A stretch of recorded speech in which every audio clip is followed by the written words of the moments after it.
প্ৰায় 1 কোটি টকা নগদ টকা আৰু সোণৰ গহনা।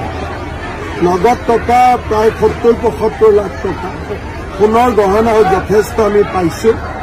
আৰু এই বিষয়াগৰাকীয়ে বৰপেটাত মাটিৰ বহুত গণ্ডগোল কৰাৰ কাৰণে আজি আমি 6 মাহৰ পৰা তেওঁৰ ওপৰত আমি গোপনে ইনকুৱাৰী কৰি আছিলোঁ।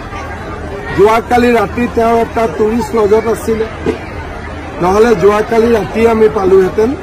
আজি ৰাতিপুৱা ঘৰ গৈ পোৱাৰ লগে লগে তালাচী চলাই আৰু ইমান টকা পইচা ধৰাত পৰে।